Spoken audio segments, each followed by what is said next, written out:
திப்பு சுல்தானுடைய நினைவு நாளை கொண்டாடுவதனுடைய நோக்கம் என்னவென்று எனக்கு முன்னால் பேசிய அல்-புகாரி அவர்கள் சொன்னார்கள். அல்லாமா இக்பால் சொன்னான், சிட்டுக்குருவிகள் வல்லூர்களை வெல்லும் காலம் வரும் என்றார்.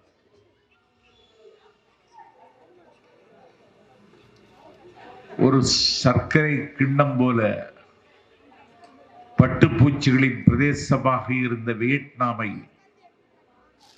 சின்னஞ்சிறிய வியட்நாமை பெண்ணம்பெரிய ஏகாதிபத்தியம் அமெரிக்கா ஆக்கிரமிக்க துடித்த பொழுது ஹோசிமின் சொன்னான், வெட்டுக்கிளிகள் யானைகளை வீழ்த்தும் என்றான்.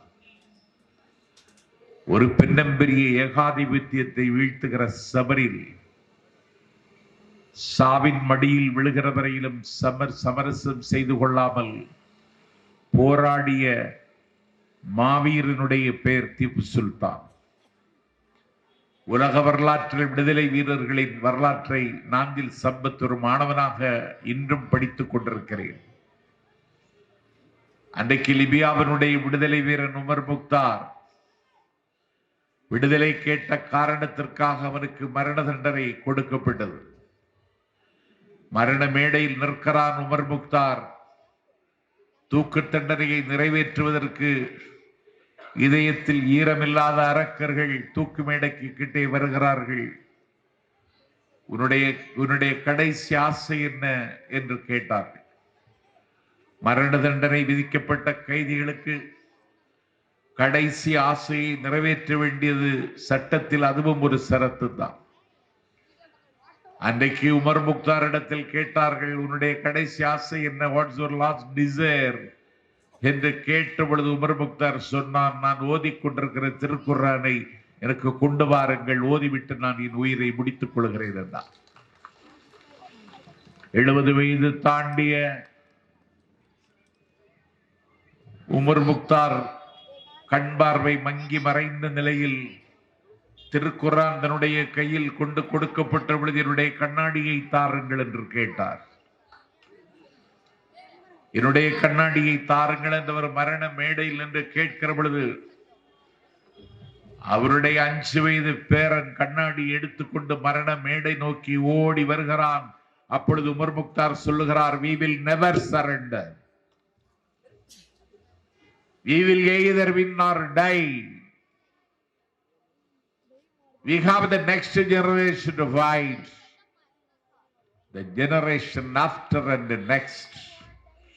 என்னுடைய விடுதலைக்காக நான் தொடங்கிய போராட்டம் என்னோடு முடிந்து போவதல்ல, எனக்கு பின்னாலும் அதை முன்னெடுத்து செல்வதற்கு இதோ என்னுடைய சந்ததி புறப்பட்டு வருகிறது என்று மரண மேடையில் நின்ற மகிழ்ச்சியோடு சொன்னதைப் போல மாவீரன் ஹைதர் அலி நடத்திய போராட்டத்தை அடுத்தும் நடத்துவதற்கு சின்னம் தெரிய வயதிலேயே பருவ சுகங்களை மறுதளித்து விட்டு அன்றைக்கு களத்துக்கு வந்தவர் மாவீரன் திப்பு சுல்தான்.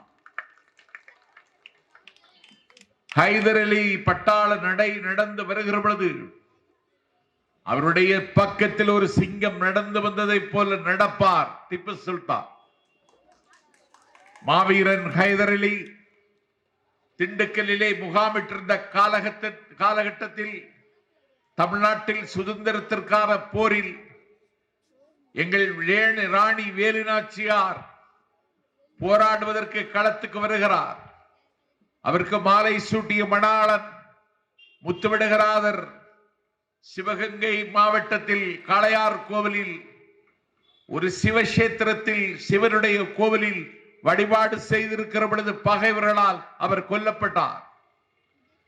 மாலை சூட்டிய மணாளன் கொல்லப்பட்டான் என்ற ஈரச் செய்தி இல்லறம் நடத்தி கொண்டிருந்த ராணி வேலு நாச்சியாருக்கு கேட்ட மாத்திரத்தில் வீசிய கையோடும் வெறும் கையோடும் கோவிலுக்குள் நுழைந்து அன்றைக்கு வெட்டப்பட்டு கோவிலுக்குள்ளே விழுந்து கிடக்கக்கூடிய தன்னுடைய கணவர் முத்துவிடுகர் நாதருடைய உடம்பில் படிந்திருந்த இரத்தத்தை கையிலே வாங்கி கொண்டதை நெற்றிதுறையை பூசிக்கொண்டு சிவகங்கையில் இருந்து விருப்பாட்சி வரைக்கும், திண்டுக்கல் அருகில் விருப்பாட்சி வரைக்கும் கால்நடையாகவே நடந்தால் ராணி வேலு நாச்சியார்.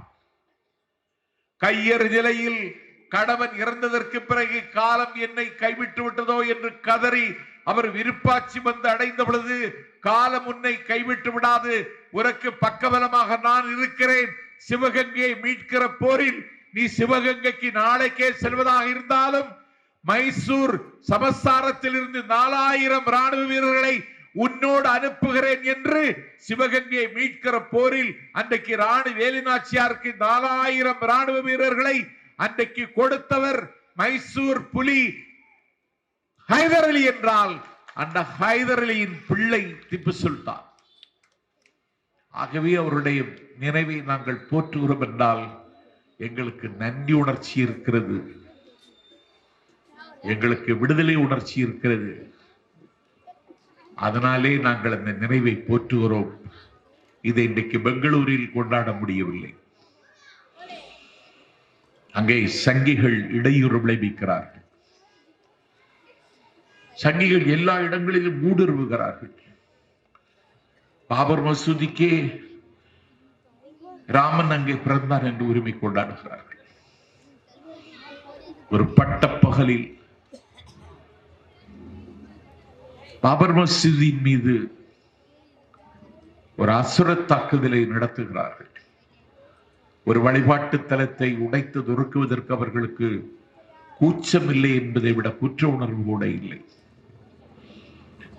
அச்சமாகத்தான் இருக்கிறது. நினைத்து பார்த்தால் அரண்மனைகளின் சொர்க்கம் ஆப்கானிஸ்தானின் கந்தஹாரில் இருந்து துருக்கியினுடைய இஸ்தான்புல் வரைக்கும் பச்சை பிறக்குடி பட்டொளி வீசி பறக்கும் மண்ணில் என் இஸ்லாமிய சொந்தங்களே, நீங்கள் அச்சத்தின் மடியில் தான் இருக்கிறீர்கள் என்பதை நான் நன்கு அறிவேன். இந்த அச்சத்திற்கு அவசியம் இல்லை. நபிநாதர் ஸல்லல்லாஹு அலைஹி வஸல்லம் அவர்கள் ஒரு நாள் சொன்னார்கள், எவ்வளவு உயரத்தின் உச்சியில் நீ ஏறி இருந்தாலும் நீ ஒரு நாள் கீழே இறங்கி வந்துதான் தீர வேண்டும். அந்த நாளை விரைவில் உருவாக்குவதற்கு இது போன்ற விழாக்கள் பயன்படும் என்று நான் நம்புகிறேன். உடைத்து விட்டார்கள். அயோத்தியில் இருந்து சம்பல் வரைக்கும் இப்பொழுது பள்ளிவாசலில் அவர்கள் சிவனை தேடிக் கொண்டிருக்கிறார்கள். தீர்ப்பையும் வாங்கிவிட்டார்கள். நீதிபதி சொல்லுகிறார், உடைத்த இடம் அவர்களுக்குத்தான் சொந்தம் என்று. யாருக்கு? உடைத்தவனுக்கு சொந்தம் என்று. திருவாரூரில் ஒரு திருடன், அவன் பெயர் முருகன். அவன் ஒரு நாள் நடுநிசையில் நள்ளிரவில் திருச்சி லலிதா ஜுவல்லரிக்குள்ளே நுழைந்து விட்டான். கைது செய்யப்பட்டான். கராக்கிரகத்தில் அடைக்கப்பட்டான். அவன் சிறைச்சாலையில் இருக்கும் பொழுது சக கைதிகளோடு சொல்வாராம், ஒரு நாள் திருச்சி லலிதா ஜுவல்லரி எனக்கு சொந்தமாகும் என்று. கைதிகள் கேட்டார்களாம், உனக்கு எப்படி சொந்தமாகும் என்று? நீயே திருட சென்றவன் ஆயிற்று. இல்லை, உச்ச நீதிமன்றத்தின் தீர்ப்பு அப்படித்தான் சொல்லுகிறது. உடைத்தவனுக்குத்தான் பள்ளிவாசல் உரிமை உடையது என்று சொன்னதுனாலே திருச்சி லலிதா ஜுவல்லரியும் எனக்கு வருவதற்கு வாய்ப்பு இருக்கிறது என்றானாம். முருகன் செத்து போனான், நீங்களும் சாகர காலம் வரும். என்ன அநியாயம், என்ன அக்கிரமம் செய்கிறார்கள். திப்பு சுல்தானுடைய பிறந்த நாளை அவன் படை நடத்திய மண்ணில், அவன் பகை குன்றை உடைத்தெறிந்த மண்ணில், அவன் களவாடிய மண்ணில், அவன் கனவு கண்ட மண்ணில், அவன் தாலாட்டு கேட்ட மண்ணில், அவன் தவழ்ந்த மண்ணில்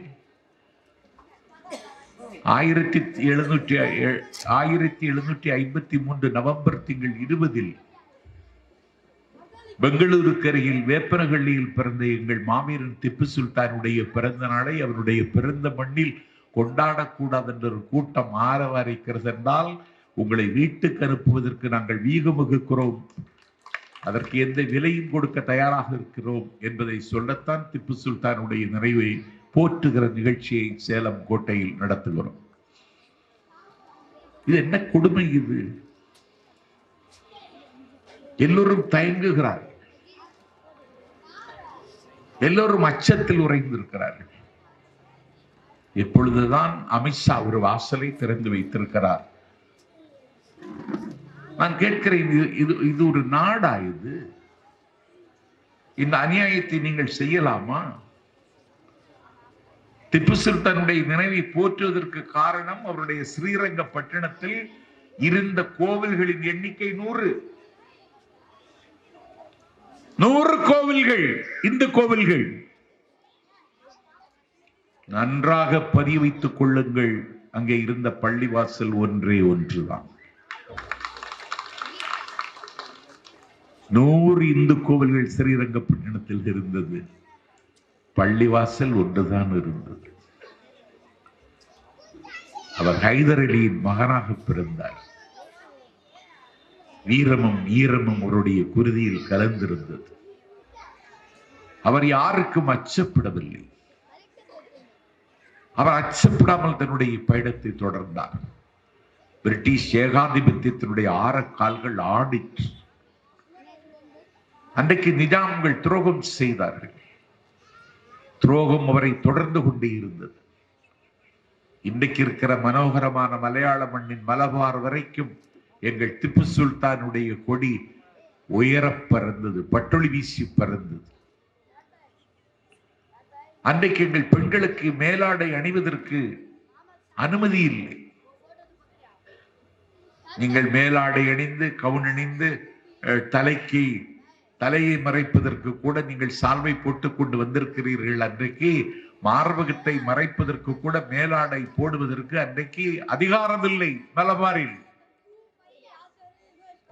மலபார் திப்பு சுல்தான் ஆளுகையில் ஆளுகைக்குள் இருந்தது. இந்த கொடுமை அன்றைக்கு நடந்தது. நான் பிறந்து வளர்ந்த நாஞ்சில் நாட்டில் கூட அன்றைக்கு மார்பு சேலை அணிவதற்கு உரிமை இல்லை. மார்பு சேலை அணிந்தால் உடனடியாக அவர்கள் கைது செய்யப்பட்டார்கள், கராக்கரகத்தில் அடைக்கப்பட்டார்கள். கன்னியாகுமரிக்கு அருகே பஞ்சலிங்கபுரம் என்கிற சந்தையில் ஒரு தமிழச்சி வந்தாள், மார்பு சேலை அணிந்து கொண்டு வந்தாள். கொச்சி திருவிதாங்கூர் சமஸ்தான போலீஸுக்கு தகவல் கிடைத்தவுடனே போலீஸ் சந்தைக்குள்ளே அத்துமீறுகிறான்.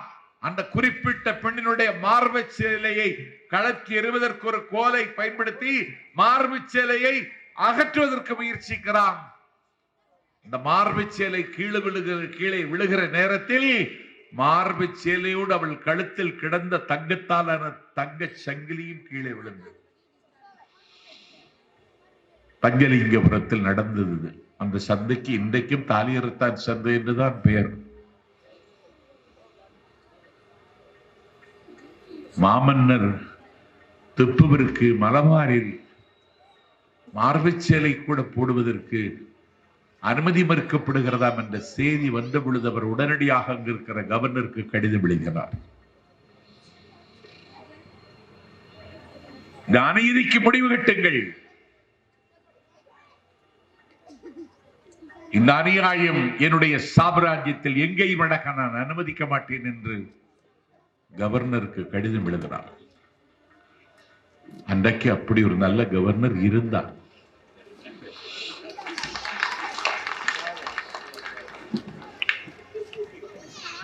கவர்னர் அதை நடைமுறைப்படுத்தினார். ஒரு மரபார்ந்த வீரம் தெரிந்த பெருமைக்குரிய வரலாற்றின் அடையாளம் எங்கள் திப்பு சுல்தான். வெள்ளை ஏகாதிபத்தியத்தை நிலைகுறைய செய்தவன் எங்கள் திப்பு சுல்தான். பிரிட்டிஷ் ஏகாதிபத்தியத்திற்கு சிம்மசுப்பரமாக இருந்தவன் திப்பு சுல்தான்.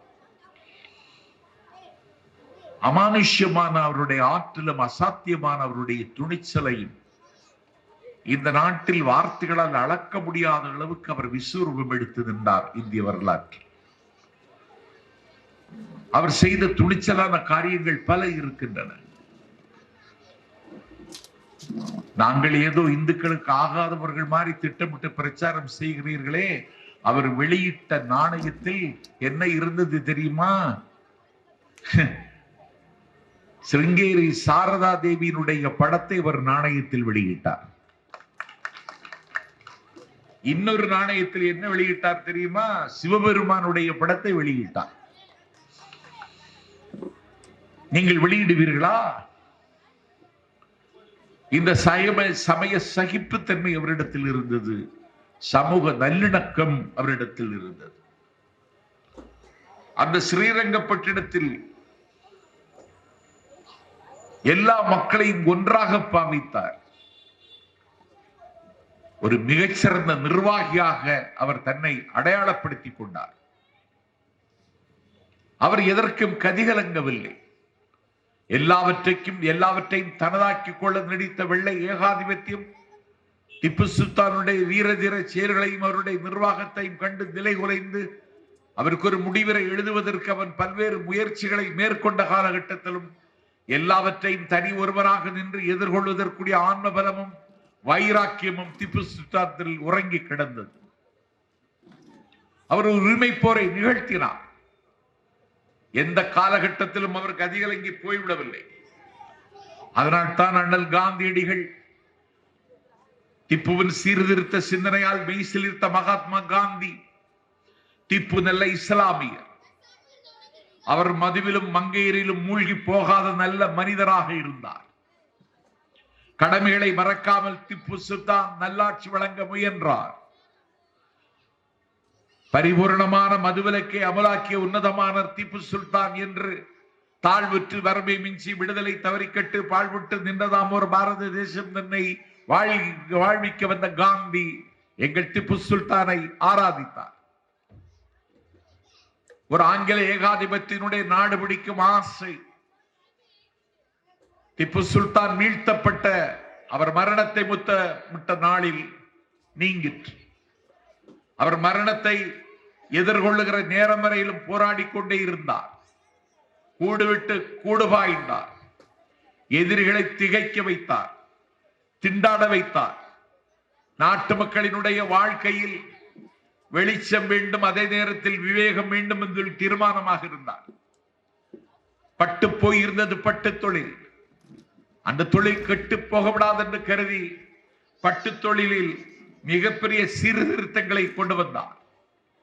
முத்து குளிக்கிற அந்த தொழிலிலும் ஒரு தேக்கமும் பின்னடைவும் ஏற்பட்ட பொழுது முத்து குளிக்கிற தொழிலுக்கு முக்கியத்துவம் கொடுத்தார். எல்லாவற்றையும் தாண்டி போருக்கு பயன்படுத்தக்கூடிய குதிரைகளையும் அதனுடைய சேடங்களையும் அந்த குதிரைகளுக்கு நல்ல வலிமையும் வல்லமையும் அதற்கு எப்போதும் இருக்க வேண்டும் என்பதிலே கண்காணிப்போடவர் இருந்தார். பொதுமக்களை மிரட்டி அவர்களது அழைப்பை இலவசமாக பெற்றுக்கொண்டு உழைப்பை இலவசமாக பெற்றுக்கொண்டு கட்டடங்கள் கட்டுவது இன்றைக்கு வாடிக்கையாக இருந்த காலகட்டத்தில் நீங்கள் மக்களை மிரட்டி அவர்களை வேலைக்கு வைத்துக் கொண்டு அவர்களுடைய உழைப்புக்குரிய ஊதியத்தை கொடுக்க மறுப்பதை என்னால் ஏற்க முடியாது. அவர்களை அழைத்து நீங்கள் எத்தனை நாள் அவர்களை வைத்து வேலை வாங்கினார்களோ அத்தனை நாளைக்கும் சேர்த்தவர்களுக்கு ஊதியத்தை கொடுங்கள் என்று திப்பு சுல்தான் உத்தரவிட்டார். ஒரு நவீன பொருளாதார சிற்பியாக இருந்தார். அவருக்கு எல்லாவற்றையும் விட இந்தியாவில் வனவிலங்குகள் சரணாலயத்தை முதலில் அமைத்தவன் இந்திய வரலாற்றில் திப்பு சுல்தான் தான்.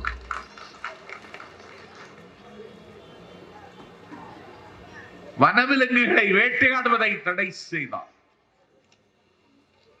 என் பெருமைக்குரியவர்களே, அவருடைய மேலாண்மையை உழுபவனுக்கே நிலம் சொந்தம் என்று அறிவித்தார். அவர்களுக்கு அதை பட்டா போட்டு கொடுத்தார். நீர்வளங்களை பெருக்கினார்.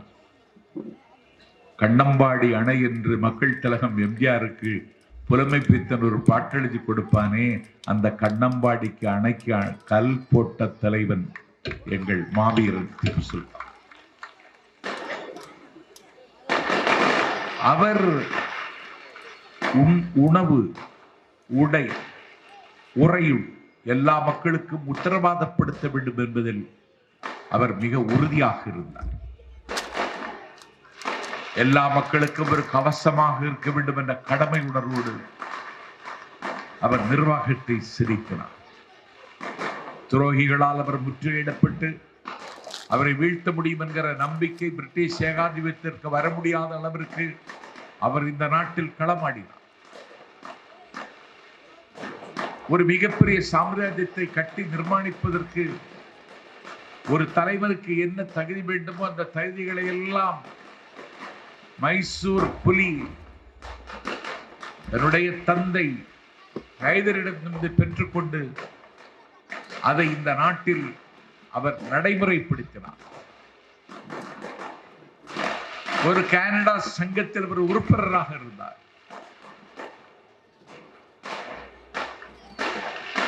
அது மட்டுமல்ல, பிரெஞ்சு புரட்சியில் கலந்து கொண்ட போர் வீரர்களை அவர் வாழ்த்து வெளியனுப்பினார். எனக்கு தெரிந்த இந்திய அரசியல் வரலாற்றில் இந்தியாவிலேயே ஒரு நிர்வாகத்தை தலைமை தாங்கிக் கொண்டு மிகப்பெரிய மாவீரன் நெப்போலியனோடு இந்த பிரிட்டிஷ் ஏகாதிபத்தியத்தை வீழ்த்துவதற்கு வியூகம் வகுத்து கூட்டணி வைத்துக் கொண்ட முதல் தலைவன் இந்திய வரலாற்றில் திப்பு சுல்தான். நெப்போலியனோடு தொடர்பு. அதனால்தான் நிலைகுலைந்தான் பிரிட்டிஷ்காரன். ஒரு வீரம் தெரிந்த போராட்டம் அவர் நடத்தி கொண்டே இருந்தார். அவருடைய சமூக நல்லிணக்கமும் அவருடைய சமய சகிப்புத்தன்மையும் அவருக்கு நிறைய புகழை பெற்று தந்தது. தன்னுடைய மகன், தான் ஈண்டெடுத்த மகன், காய்கறி சந்தையில் போய் காய்கறி வாங்கி கொண்டான். ஒரு அரசியல் பிரபுடைய மகன், நான் இன்னாருடைய மகன் என்று சொல்லிக் கொண்டு கடையிலே போய் பொருட்களை இலவசமாக பெறுவது இன்றைக்கும் ஆங்காங்கே நடப்பதாக வதந்திகள் உலவுகிறது. ஆனால் திப்பு சுல்தானுடைய மகன் கடைக்கு சென்று காய்கறி வாங்கி கொண்டு காசு கொடுக்காமல் நான் திப்பு சுல்தானுடைய பிள்ளை என்று அவன் சொல்லிக் கொண்டு வந்ததை உடனடியாக அறிந்து கொண்டவுடனே காய்கறிகளை கொண்டு திருப்பி கொண்டு அதற்குரிய காசை கொடு என்று சொல்லி தன்னுடைய மகனை தண்டித்த ஒரு ஜனநாயக பண்பாளர் திப்பு சுல்தான். அவர் அப்படி செய்தார். மகன் அவர் விட்டு பார்க்கல. ஒரு பூவாகத்தில் இப்படி ஒரு நிர்வாகத்தை முன்னெடுத்து சென்றவன் மீது ஏன் இவர்களுக்கு பொல்லா கோபம்? தெற்கு திசையில் இந்தியாவினுடைய விடுதலை போராட்டத்தில் வெள்ளை ஏகாதிபத்தியம் மூடுவதற்கு மிகப்பெரிய தடையாக இருந்தது ஹைதரில் என்றால் அதற்கு பிறகு திப்பு சுல்தான். அதனாலே அவர்களுக்கு அச்சமும் கிளியும் இருந்து கொண்டே இருந்தது. இந்தியாவினுடைய விடுதலை போராட்ட வரலாற்றில் ஈகங்கள் செய்தவர்களை இஸ்லாமியர்கள் தான். இவர்கள் காட்டி கொடுத்தவர்கள், மன்னிப்பு சீட்டெழுதி கொடுத்தவர்கள், காலம் முழுவதும் உனக்கு சரணாகதியாக இருக்கிறேன் என்று சொன்னவர்கள். இன்றைக்கு அவர்கள் அதிகாரத்திற்கு வந்து விட்டார்கள். கோட்சேவின் இந்தியாவை சிருஷ்டிக்க விரும்புகிறார்கள். கோட்சேவின் இந்தியாவை சிருஷ்டிக்க விரும்புகிற அவர்களுக்கு திப்பு சுல்தான் என்றாலும் அவருடைய நினைவு நாளை போற்றுகிற நிகழ்ச்சி என்றாலும் அவர்களுக்கு எரிச்சல் வரத்தான் செய்யும். அவர்கள் விரும்புவது நாம் இருக்கிற இந்தியா அல்ல. அவர்கள் கோட்சேயின் இந்தியாவை சிருஷ்டிக்க விரும்புகிறார்கள். அதற்காக எந்த பாவத்தையும் செய்வதற்கு அவர்கள் தயாராகிவிட்டார்கள். நல்ல காலம், அறுதி பெரும்பான்மை கிடைக்கவில்லை. கிடைத்திருந்தால் நம்முடைய கோவணத்திலே கூட காக்கியை எடுத்து போட சொல்வார். அறுதி பெரும்பான்மை இவர்களுக்கு வர முடியவில்லை. இன்னும் ஆத்திரம். நாடாளுமன்ற நடவடிக்கைகள் முடங்கி போய் ஜனநாயகம் இன்றைக்கு சாரமற்று போனதற்கு காரணம் அவர்கள்தான். எந்த விவாதத்தையும் எதிர்கொள்வதற்கு நாம் தயாராகத்தான் இருக்கிறோம். எங்களில் என்ன தவறு கண்டீர்கள்? இந்தியாவுடைய விடுதலை போராட்ட வரலாற்றில் மிகச்சிறந்த ஈகத்தை செய்தது இஸ்லாமிய சொந்தங்கள் தான். வள்ளல் பெருமகன் வ.உ.சி. பிரிட்டிஷ் ஏகாதிபத்தியத்திற்கு ஒரு பொருளாதார முறையை உருவாக்கினால் மட்டும்தான் அவனுடைய திமிரை அடக்க முடியும் என்று அவன் நீலத்திரைகளில் கப்பல் விடுவதற்கு நினைத்த பொழுது அதற்காக எல்லா செல்வங்களை வாரி கொடுத்தவர்கள் இஸ்லாமியர்கள் என்பது வரலாறு. இப்பொழுது சாகித்ய அகாடமி பரிசு பெற்றிருக்கிறார் மிகப்பெரிய எழுத்தாளர் வெங்கடாசலபதி. அவருக்கு சாகித்ய அகாடமி பரிசு கிடைத்திருக்கிறது. நெல்லை புரட்சி மூண்ட பொழுது அந்த புரட்சியில் உயிர் துறந்தவன் ஒரு இஸ்லாமிய தோழன். என் பெருமைக்குரியவர்களே, ஒரு அங்குலம் நிலம் உனக்கு தர முடியாது. இது எங்கள் பூமி. எந்தையும் தாயும் மகிழ்ந்து எந்தையும் தாயும் இருந்த நாடு, அவர்கள் கனவு கண்ட நாடு. இது எங்கள் நாடு. உனக்கு இதில் ஒரு அங்குலம் தர முடியாது என்று சொல்லி நானே வைஸ்ராய் என்று அறிவித்துக் கொண்டு மாமன்னர் பகதூர் ஷா தன்னை வைஸ்ராயாக அறிவித்துக் கொண்டார்.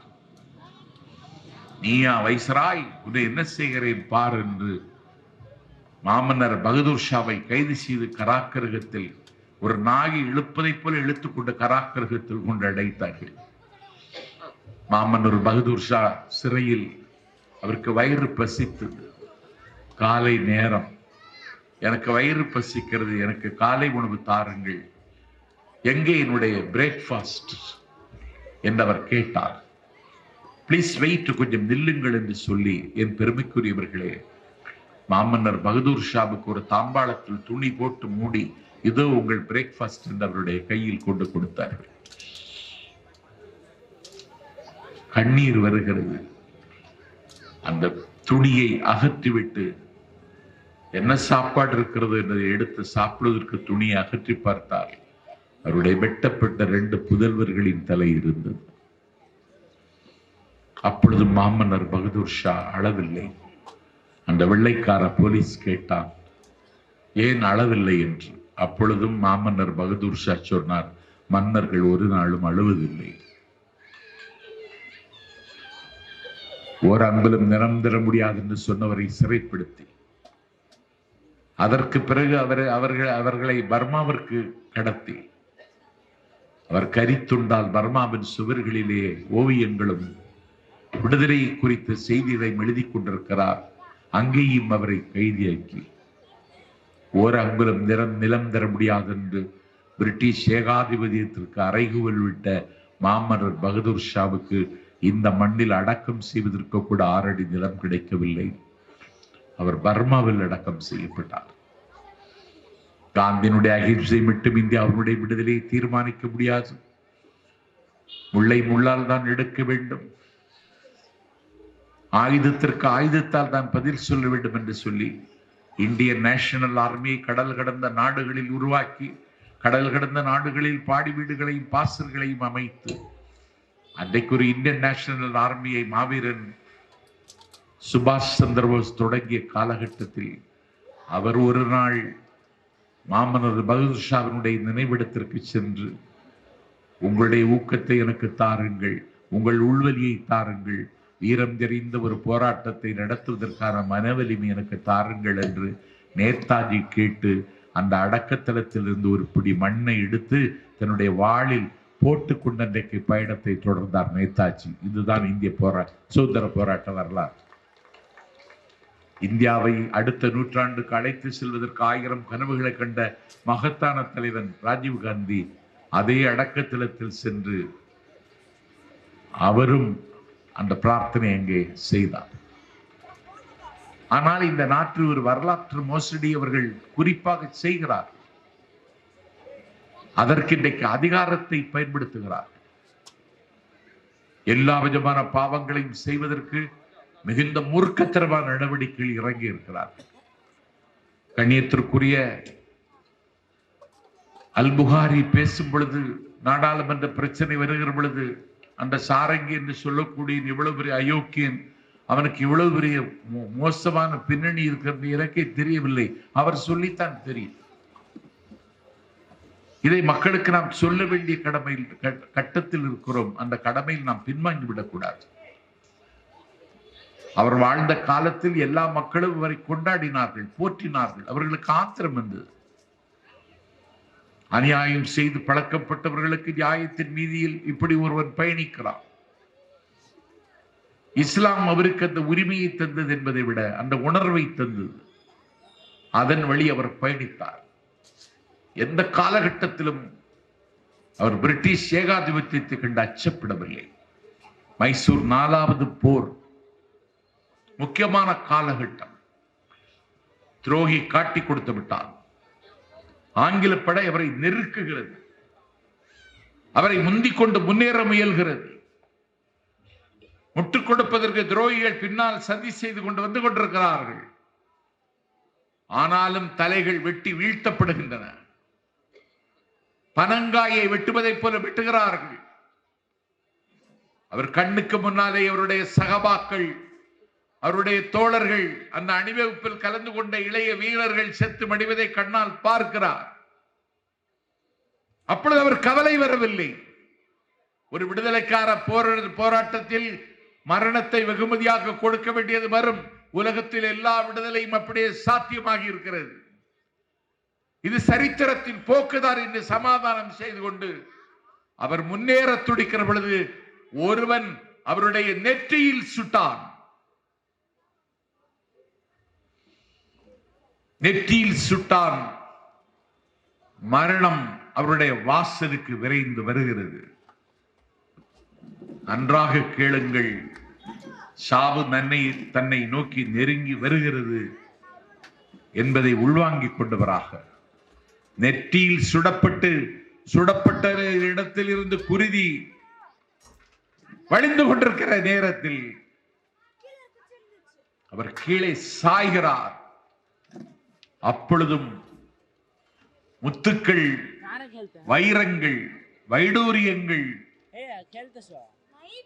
பொதிந்த அவருடைய தலைப்பாகையும் பெல்ட் மாதிரி இடை வாரையும் அந்த பிரிட்டிஷ்காரன் அவரிடத்தில் இருந்து எடுக்க முயலுகிறான்.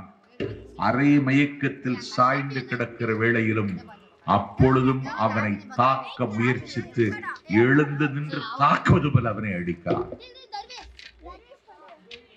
உலகத்தில் எந்த போர்க்களத்திலும் இந்த காட்சியை பார்க்க முடியாது. சாவின் மடியில் விழப்போகிற கடைசி நிமிடத்திலும் பிரிட்டிஷ் ஏகாதிபத்தியத்தின் கைக்கூலி தன்னுடைய வாரையும் தன்னுடைய தலைப்பாகையும் கவர்ந்து கொள்ள எத்தரிக்கிற பொழுது கூட அவனை தாக்கிவிட்டுத்தான் அவருடைய கடைசி நிமிடத்தினுடைய உயிர் பிரிந்தது. அதை வரலாற்றில் படிக்கிற பொழுது நானே அழுது விட்டேன். உருக்கு போன்ற தேகம், உறுதி குலையாத நெஞ்சம், சாவு தன் தோளில் தொத்திக் கொண்டிருக்கிற பொழுது கூட அந்த நேரத்திலும் அந்த தாக்குதலை அவர் செய்தார். அவர் சமரசம் செய்து கொள்ளவில்லை என்பதை விட கடைசி நேரத்திலும் இந்த காரியத்தை செய்துத்தான் அவர் கண்மூடினார். 47 ஆண்டு காலம் வாழ்ந்தார். 17 ஆண்டு காலம் அவர் ஸ்ரீரங்கப்பட்டினத்தை தலைவராக கொண்டு அவர் பரிபாலனம் செய்தார். எல்லா சமயத்து மக்களையும் மிகுந்த அன்போடு அவர் நேசித்தார். இன்றைக்கு அந்த நினைவை போற்றுவதற்கு கூட இந்தியாவில் அனுமதி கேட்க வேண்டியது இருக்கிறது. அண்ணன் ஸ்டாலின் ஆட்சி இல்லாமல் இருந்தால் சேலத்தில் கூட நமக்கு அனுமதி கிடைக்காது. ஏனென்றால் இங்கேதான் ஏகராஜ் சென்றே இருக்கிறான். கிடைக்காது. அண்ணன் ஸ்டாலின் முதலமைச்சராக இருக்கிற காரணத்தினால் திப்பு பேரவை இந்த நிகழ்ச்சியை நீங்கள் நடத்தி கொண்டிருக்கிறீர்கள். இல்லைன்னா நடக்காது. எந்த அநியாயம் செய்வதற்கு அவர்கள் தயாராகிவிட்டார்கள். அரசியலமைப்பு சட்டத்திற்கு இன்றைக்கு ஆபத்து வந்து விட்டது. எனக்கு அரசியலமைப்பு சட்டம் தான் எனக்கு உயிர். நான் உயிர் வாழ்வது அதை நம்பித்தான். என்னுடைய உரிமை போருக்கான ஊற்றை அதுதான் எனக்கு இன்னும் தந்து கொண்டிருக்கிறது. இன்னும் சொல்லப்போனால் நான் உயிர் வாழ வேண்டும் என்கிற உந்துதலையும் அதுதான் தருகிறது. இன்றைக்கு அதை அப்புறப்படுத்த முடியுமா என்றவர்கள் யோசிக்கிறார்கள். குடியரசுத் தலைவருக்கே மரியாதை இல்லை. ஒரு தேசத்தில் குடியரசுத் தலைவர் அவங்க பழங்குடி வகுப்பை சார்ந்த பெண்மணி திரௌபதி முர்மு புதிய பாராளுமன்ற கட்டிடம் கட்டுகிறார்கள். Central Vista. அவங்களுக்கு அழைப்பு இல்லை. எப்படி இருக்கும் வலி? அழைப்பு இல்லை அவங்களுக்கு. குடியரசுத் தலைவருக்கு அழைப்பு இல்லைங்க. இதை நீங்க போய் சொல்லுங்க மக்கள்கிட்ட. தமிழ்நாட்டில் இருக்கிற குருமகா சன்னிதானங்கள் சட்டம் போடாம போய் நிற்கிறான். அழைப்பில்லை. ராமர் கோவில் கட்டினார்கள். குடியரசுத் தலைவருக்கு அழைப்பில்லை. இது என்ன நாடு இது? இந்த அநியாயத்தை எப்படி ஏற்றுக்கொள்வது? எனக்கு அழைப்பில்லைன்னு சொல்லுகிற நிலைமையில் கூட இந்தியாவின் குடியரசுத் தலைவர் இல்லைங்க. இதுக்கு பேர் இதுல ஜனநாயகத்தினுடைய அம்சம் ஏதாவது இருக்கிறதா? எங்கேயாவது இருக்கிறதா? எந்த பொருளும் வாங்கி சாப்பிடக்கூடிய நிலைமையில ஏழை மக்கள் இன்னைக்கு இல்லை.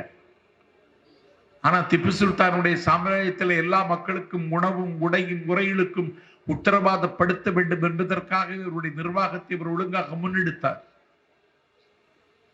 எனக்கு இன்னைக்கு கிடைக்கல. 10 வருஷமா 11 வருஷமா வெங்காயம் அப்படியே தான் இருக்கு. நிதியமைச்சர்கிட்ட கேட்டா நான் வெங்காயமும் பூண்டும் சாப்பிடுறது இல்லைன்னு அது சொல்லுது. அந்த அம்மாவுக்கு அழகுக்கே அதுதான் காரணம்னு நான் நினைக்கிறேன். வெங்காயம் பூண்டு சாப்பிடுங்க, அப்பமாவது கொஞ்சம் உணர்ச்சி வருதான்னு பார்ப்போம். எத்தனை நாளைக்கு இப்படி ஒரு அரசியல் நீங்க செய்வீங்க? இப்படி அரசியல் செய்தவர்கள் எல்லாம் வரலாற்றின் பக்கத்தில் என்ன ஆனார்கள்? அவர்களை காலம் எங்கே கொண்டு நிறுத்தி இருக்கிறது?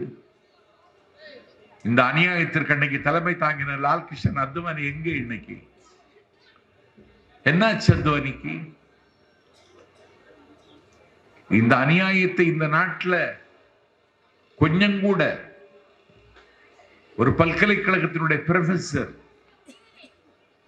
முரளி மனோகர் ஜோஷி, காலேஜுக்கே போகாம சம்பளம் வாங்கினவன், பெரிய சித்தாந்தவாதி, இன்னைக்கு எங்கே முரளி மனோகர் ஜோஷி?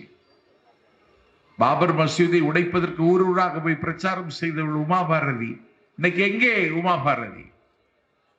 உமா பாரதிக்கும் முரளி மனோகர் ஜோஷிக்கும் லால்கிருஷ்ணன் அத்வானிக்கும் இன்றைக்கு பேப்பர்ல கூட செய்தி வரவில்லை என்றால் இந்த அநியாயத்தை இன்றைக்கு அரங்கேற்றுவர்களுக்கு சொல்லுகிறேன், அவர்களுக்கு கிடைத்தது விட மோசமான வாழ்வுதான் இஸ்லாமிய பெருமக்களுக்கு துரோகம் செய்த உங்களுக்கு கிடைக்கும். அதற்கான துவாவை செய்யுங்கள், நம்பிக்கையோடு செய்யுங்கள். இதுல பயப்படுறதுக்கு ஒண்ணு இல்லை. நாம் செய்தாக வேண்டும். வைக்கம் போராட்டம் நடந்துச்சு. ஈரோட்டில இருந்து பெரியார் போய் நடத்தினார், இந்த மக்களுக்கு உரிமை வேணும்னு. இஸ்லாத்தில் அது சொல்லிக் கொடுக்க வேண்டிய அவசியம் இல்லை. கருப்பு நிறம் உள்ளவன், அபிசீனிய நாட்டில் பிறந்தவன், தடித்த தோல் உள்ளவன், பார்க்க அருவருப்பாக இருப்பான், அபிசீனிய அடிமை பிலால் இஸ்லாத்தை தழுவுகிறார். இஸ்லாத்தை தழுவிய மாத்திரத்தில் பள்ளிவாசலில் பாங்கு சொல்லுகிற இடத்தில் கொண்டு போய் அனல பெருமானார் அவரை உட்கார வைக்கிறார் என்றால் இந்த அதிசயத்தை இஸ்லாத்தை தவிர உலகில் இன்னொரு சமயத்துல பார்க்க முடியாது. ஆனா வைக்கத்துல என்னாச்சு? நாயும் நலங்கட்ட பன்றியும் நடக்கிற தெருவில் நாங்கள் நடக்க முடியாது என்றீர்கள். எல்லாரும் வேடிக்கை பார்த்து கொண்டிருந்தார்கள். பெரியார் தேதி குறித்தார், உங்களுக்காக உங்கள் உரிமையை நிலைநாட்ட நானே வைக்கத்திற்கு வருகிறேன் என்று போனார், போராடினார். மன்னன் நடுங்கிட்டான். கொச்சி திருவிதாங்கூர் சமஸ்தானத்து மன்னன் பெரியார் வாராருன்னு சொன்னாலும் கொஞ்சம் பயந்துட்டான். ஏன்னா ஈரோட்டில் வந்தா பெரியாருக்கு வீட்டில் தான் அவன் தங்கணும். அன்னைக்கு பெரியார் தான் பெரிய பணக்காரர். தமிழ்நாட்டில் கமிஷன் மண்டி வச்சிருந்த முதல் பணக்காரன் பெரியாருக்கு அப்பா தான். பயந்துட்டான். இனிமேல் இதுல சண்டைக்கு போக வேண்டாம், வெளியில சொல்ல வேண்டாம், ஒரு யாகம் செய்துடுவோம்னு சொல்லி பெரியாரை கொல்வதற்கு ஒரு யாகம் செய்தார்கள். பெரியார்கிட்ட சொன்னாங்க, உங்களை கொல்லுறதுக்கு யாகம் செய்யறாங்கன்னு. அப்படியாவது சாபு வந்தா சரிதான்னு பெரியார் சொன்னார்.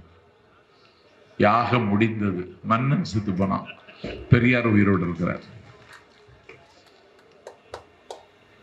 அதனால நம்பிக்கையோடு செய்யுங்க, இத நமக்கு நன்மை கிடைக்கும். ஏன்னா நம்மகிட்ட இருப்பதுதான் கொள்கை, அவங்கள்ட்ட இருக்கிறது கூப்பாடு. பாரத் மாதா கீ எல்லாம் கொடுக்காது. நம்ம கொள்கையை பேசுகிறோம், லட்சியத்தை பேசுகிறோம். இந்த நாட்டின் வளமான எதிர்காலம் குறித்து நாம் கனவு காணுகிறோம். அதுதான் எனக்கு முன்னால பேசுறவங்க திருப்பி திருப்பி சொன்னாங்க. அவன் தான் முதல்ல ஏவுகணையை கண்டுபிடிச்சான், மைசூர் திப்பு சுல்தான். அணைகளை கட்டினான். இனி உண்மை தெரியுமா? அவன் இந்த நாட்டுல ஆற்றங்கரை ஓரத்துல விவசாயத்திற்கு அழிவு வேலை செய்யக்கூடிய ரசாயன தொழிற்சாலைகளை வைக்கக்கூடாதுன்னு உத்தரவு போட்டார். இப்படி புதுமைகளை, அறிவியலுக்கு ஆகாத காரியங்களை செய்தால் அதை தகர்த்தும் தரைமட்டமாக்கியும் நிர்வாகத்தவர் முன்னெடுத்து சென்றார். இவர்கள் இன்றைக்கு ஒரு பழைய கற்காலத்திற்கு இந்தியாவை இட்டு செல்வதற்கு விரும்புகிறார்கள். ஒரே நாடு, என்னடா ஒரே நாடு? ஏற்கனவே சொன்னீங்க, இப்ப நாடாளுமன்றத்திலே அதை கொண்டு வந்துட்டீங்க. இது ஒரே நாடா? இல்லையே. இது வரலாற்று பிழை அல்லவா? நீ நானும் ஒன்னா? எனக்கு தமிழ்நாட்டில் இன்னைக்கு புயல் வீசிச்சு, பூகம்பம் வந்துச்சு, நிவாரணம் தந்தியா? குஜராத்தில் புயல் வீசிச்சு, பூகம்பம் வந்தது, நீ உடனே விமானத்தில் பிறந்து வந்த.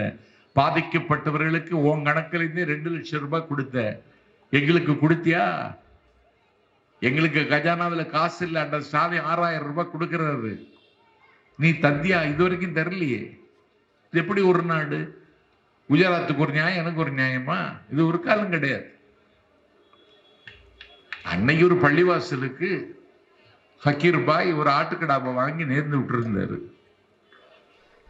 அவர் வளையல் வியாபாரம் செய்யறவர். வீதி வீதியா போய் வளையலோ வளையல்னு சொல்லி ஒரு மொத்த கடையில் போய் கொஞ்சம் வளையல் வாங்கி ஒரு பெட்டியில் வச்சு அடிக்கிட்டு வீதி வீதியா விற்க போவார். வளையல் விற்கும், விற்காமலும் போகும். வித்தாலும் விற்காட்டாலும் ஒரு 100 கிராம் கடலை புண்ணாக்கு வாங்கிட்டு வந்து பள்ளிவாசலுக்கு நேர்ந்து விட்ட ஆட்டுக்கடாவுக்கு சாப்பாடு வேணும்னு சொல்லிட்டு அதை கொண்டு வருவார். ஒரு சாக்கடை ஓரத்துல தான் அவருக்கு குடிசை வீடு. அதுல ஒரு தறி உனி ஆடை கட்டி போட்டிருப்பார். சாயங்காலம் வந்தோடனே அந்த புண்ணாக்கை கரைச்சி ஒரு பாத்திரத்தில் வைப்பார். ஆடு குடிக்கும். ஆடு அப்படியே உயிர் வாழ்ந்துட்டு இருந்தது. ஃபக்கீர் பாய்கிட்ட எல்லாரும் கேட்டாங்க, ஏன் நேர்ந்து விட்டுருக்கீங்கன்னு கேட்டால, என்னுடைய மகளுடைய திருமணம் நல்லபடியா நடக்கணுங்கிறதுக்காக நான் நேர்ந்து விட்டுருக்கேன்னு சொல்லிட்டு, பள்ளிவாசலுக்கு நேர்ந்த ஆடா எங்களால உதவி செய்கிறோம்னு சொல்லி பக்கத்தில் இருக்கிறவன் சமயம் பார்க்காம சாதி பார்க்காம புண்ணாக்கு இலை தலை எல்லாவற்றையும் அவனும் ஆட்டுக்கு வாங்கி போட்டு, ஆடு கிட்டத்தட்ட சீக்கிரமா வளர்ந்து கிட்டத்தட்ட உள்துறை அமைச்சர் மாதிரி ஆயிடுச்சு. உணவு வைக்க முடியாது, முட்டுது. முட்டை வரும் பொழுது ஃபக்கீர் பாயும் அவருக்கு மனைவியும் பயந்து, இனிமேல் நேர்த்தி கடனை நிறைவேற்ற வேண்டியதுதான், உடனே ஆடை கொண்டு போயிடுங்க அப்படின்னு சொன்னா உணவு வைக்க முடியாம நின்றுகிட்டே உணவு வைப்பாங்க, கிட்ட போக மாட்டாங்க. அப்புறம் ஸ்மெல் வந்துச்சு. ஸ்மெல் வந்த உடனே இனிமேல் என்ன செய்யுது, ஆடை கொண்டு போகணுமேன்னு சொல்லிட்டு ஒரு தமிழனை கூப்பிட்டு, இது நாகூர் வரைக்கும் கொண்டு போ, ஒரு 1000 ரூபாய் தாரு, வண்டி வாடகை நானே கொடுத்துட்றேன், இதை கொண்டு நாகூர்ல கொண்டு சேர்த்துருன்னு சொல்லி 1000 ரூபாய் பேசினான். அவன் ஆடை அவுக்கிறதுக்குன்னு கிட்ட போறான். அந்த நாற்றம் பொறுக்க முடியாம, நீ 10,000 இருந்தாலும் இந்த வேலை எனக்கு பார்க்க முடியாது, பயங்கர நாத்தமா இருக்குன்ட்டு வெளியே வந்துட்டான். பிறகு ஆந்திராவில் இருந்து ஒருத்தனை கூப்பிட்டு அவன்டையும் 1000 ரூபாய் சொன்னவள, அவனும் ஆடை அவிழ்க்க போனா, அவனுக்கு நாத்தம் பொறுக்க முடியல, திரும்ப வந்துட்டான். மலையாளியை கூப்பிட்டு அவனை அவுக்க சொன்னா, அவனும் நாற்றம் பொறுக்காம மையன்ட்டு அவனும் போயிட்டான். கர்நாடகத்துக்காரனும் முடியாதுன்ட்டு போயிட்டான். அப்புறம் உத்தரப்பிரதேசத்துல யோகிக்க வேண்டிய ஒரு ஆளை கூட்டிட்டு வந்து 1000 ரூபாய் தாரேன்னு சொல்லி, அவனும் ஆடை அவுக்கிறதுக்குன்னு ஆடு கிட்ட நெருங்கிட்டான். ஆடு அத்துட்டு ஓடிட்டு. ஏன்னா இவனுக்கு ஆடை ஆட்டுக்கு பொறுக்க முடியல. ஒரே நாடா? என்னடா அக்கிரமம் பண்றீங்க? உண்ணுகிற உணவில் ஒரே நாடா? உடுத்துகிற உடையில் ஒரே நாடா? எண்ணுகிற எண்ணத்தில் ஒரே நாடா? பார்க்கிற பார்வையில் ஒரே நாடா? பழகுகிற விதத்தில் ஒரே நாடா? ஒவ்வொரு சமூகத்திற்கும் ஒரு பழக்கம் இருக்கு. ஒவ்வொரு சமூகத்துக்கும் சில சடங்குகள் இருக்கு. ஒவ்வொரு சமூகத்துக்கு ஒரு சம்பிரதாயம் இருக்குது. எப்படி நீ ஒரே நாடுங்கிற குழுவைகளை கொண்டு அடைச்சு பார்ப்ப? ஒரே நாடு ஒரே தேர்தல்னா இது எப்படி சாத்தியமாகும்? 543 நாடாளுமன்ற உறுப்பினர்கள், 30 மாநிலங்கள், இந்த நாட்டில் தேர்தலை நடத்த எப்படி முடியும்? நீ பாராளுமன்றத்திலேயே ஒரே நாடு ஒரே தேர்தல் அதை வாக்கெடுப்புக்கு விடுகிற பொழுது அந்தையே நீ ஒரே நேரத்தில் தேர்தலை நடத்த முடியலையே பாராளுமன்றத்திலேயே. இது என்ன அக்கிரமை? இது அப்ப என்ன செய்யணும்? இவர்களுக்கு எதிராக ஒரு பெரும் போருக்கு நாம் ஆயத்தமாகணும். அது நம்மகிட்ட என்ன இருக்கு? வாய்ப்பு இல்லையா? வசதி இல்லையா? அதை தாண்டி நமக்கு ஒரு வைராக்கியம் வேணும். இவருடைய வீழ்ச்சியை தீர்வது என்று முடிவெடுக்க வேண்டும். இதுல சங்கடப்படுவதற்கு ஒன்றுமில்லை. சாதித்தே தீர்வோம் என்று வரலாற்றில் நாம் நிரூபிக்க வேண்டிய காலகட்டம் வருகிற காலகட்டம். உங்களுக்கு ஒரு அரசியல் இருக்கலாம், எனக்கு ஒரு அரசியல் இருக்கலாம். அந்த அரசியல் எல்லாம் மறந்துவிட்டு நம்முடைய பொது எதிரியை வீழ்த்துவதற்கு நாம் யாரை பயன்படுத்தலாம்? நமக்கு ஒரு ஆயுதம் தேவைப்படுகிறது. ஆயுதங்கள் கடையில் கிடைக்காது, ஆயுதங்கள் உலைக்களத்தில் கிடைக்காது. எங்களிடத்தில் ஆயுதம் ஏற்கனவே இருக்கிறது. அவர்தான் மாவீரன் திப்பு சுல்தான். அவரையே ஆயுதமாக ஏந்துவோம். அவருடைய நினைவை போற்றிக் கொண்டே பயணிப்போம். இரண்டு கிடக்கிற இந்திய கிழக்குகள் ஒரு நாள் விடியுமானால் அதை விடிய வைக்கக்கூடிய பேர் ஆயுதமாகவும் போர் ஆயுதமாகவும் மாவீரன் திப்பு சுல்தான் இருப்பான் என்பதில் எனக்கு மகத்தான நம்பிக்கை உண்டு. ஆகவே இந்த மண்ணினுடைய சமய சகிப்புத்தன்மைக்கும் சமூக நல்லிணக்கத்திற்கும் எந்த வகையிலும் ஊனம் ஏற்படாமல் நாம் மிகுந்த பொறுமையோடு இருக்க வேண்டும். அதை இஸ்லாமிய பெருமக்கள் செய்து காட்டியிருக்கிறார்கள். அதனால் தான் நான் உங்களை மதிக்கிறேன், உங்களை கொண்டாடுகிறேன். ஏனென்றால் பாபர் மசூதி தீர்ப்பு உங்களுக்கு சாதகமாக வரவில்லை என்று சொன்ன பொழுதும் இஸ்லாம் தரப்பிலிருந்து எந்த அசம்பாவிதமும் இந்தியாவில் வரவில்லை என்றால் சாந்தியும் சமாதானத்தை விரும்புகிறவர்கள் இஸ்லாமிய பெருமக்கள் என்பதை வரலாற்றில் மீண்டும் நீங்கள் நிரூபித்தீர்கள். இது உங்களுக்கு நடந்திருந்தா நடந்திருப்பது வேற. இதை நம்ம செய்திருக்கோம். அதே உணர்ச்சியோடு, அதே தெளிவோடு, அதே திடத்தோடு நாம் அடுத்த அடியை எடுத்து வைப்பதற்கு காலம் நம்மை வாவென்று அழைக்கிறது. காலத்தின் அழைப்பை மகிழ்ச்சியோடு ஏற்றுக்கொள்வோம். இஸ்லாமிய மன்னர்கள் மீது நான் கேட்கிறேன், இது என்ன கல்ச்சர்? ஒருவரை இறந்துட்டான், இறந்து போனவன்ட்ட ஏதாவது நல்ல குணங்கள் இருந்தா அதைத்தான் சொல்லணுமே தவிர அவன் இருக்கிற கெட்ட குணத்தை பந்தி வைக்கிறது என்ன இது? எப்ப பார்த்தாலும் காங்கிரசினுடைய முதுகில் போய் ஒளிந்து கொள்கிறார்கள். நேருவை போய் குறை சொல்வது, நேருவை எல்லாம் குறை சொல்ல உனக்கு தகுதி இருக்கா? நேரு இந்தியாவுடைய ஃபர்ஸ்ட் பிரைம் மினிஸ்டர். சும்மா வரல, 10 ஆண்டு காலம் நைனிட்டால் சிறையில் தவம் இருந்தார். அவருக்கு விடுதலை கிடைக்கிறது. அவர் சிறை உடைத்துக் கொண்டு வெளியே வருகிறார். காங்கிரஸ் சேவாதள தொண்டர்கள் அலங்கரிக்கப்பட்ட வாகனத்தில் உட்கார வைத்து நேருவின் வீட்டுக்கு அழைத்து வருகிறார்கள். அவருடைய மனைவி கமலா எப்பொழுதும் நோயோடு போராடி கொண்டிருந்தார். பாயிலேயே படுத்திருப்பார். கணவர் விடுதலை பெற்று வருகிறார் என்ற செய்தி வந்தவுடனே நேருவின் மனைவி கமலா, நேரு நல்ல தேநீர் பிரியர், அவருக்கு டீ எப்படி போட்டா பிடிக்குமோ அப்படி டீய டிகாஷன் சுகர் எல்லாம் சரி சமமாக அவருக்கு பிடிக்கிற வகையில கலந்து தேநீர் தயாரித்து கப்பன் சாசர்ல தேநீர் தயாரித்து நேரு வீட்டு வாசல் வந்து இறங்கும் பொழுது அந்த தேநீரை கொடுத்து சிரித்து கொண்டு வரவேற்கிறார். கப்பன் சாசரை வாங்குகிறார் வலது கையில. பின்னாடி பூட்ச சத்தம் கேட்கிறது. மீண்டும் அவரை கைது செய்ய போலீஸ் வந்து நிற்கிறது.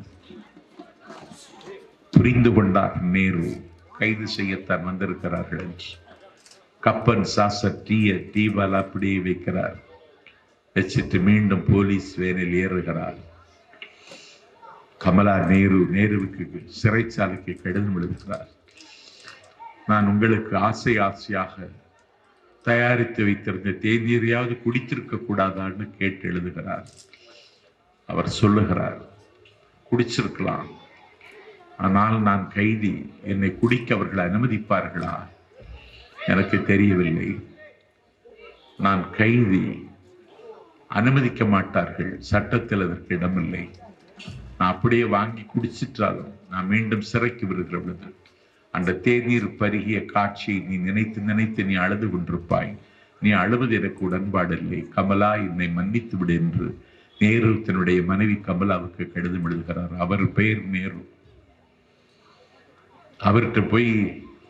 அவரை போய் குத்தி காட்டுறீங்களே. இன்னைக்கு இருக்கிற IIT, இன்னைக்கு இருக்கிற IIM, இன்னைக்கு இருக்கக்கூடிய state bank, reserve bank of India, இன்னைக்கு இருக்கக்கூடிய மிலிட்டரி எல்லாமே நேருவினுடைய கனவு. நீ என்ன செய்திருக்க?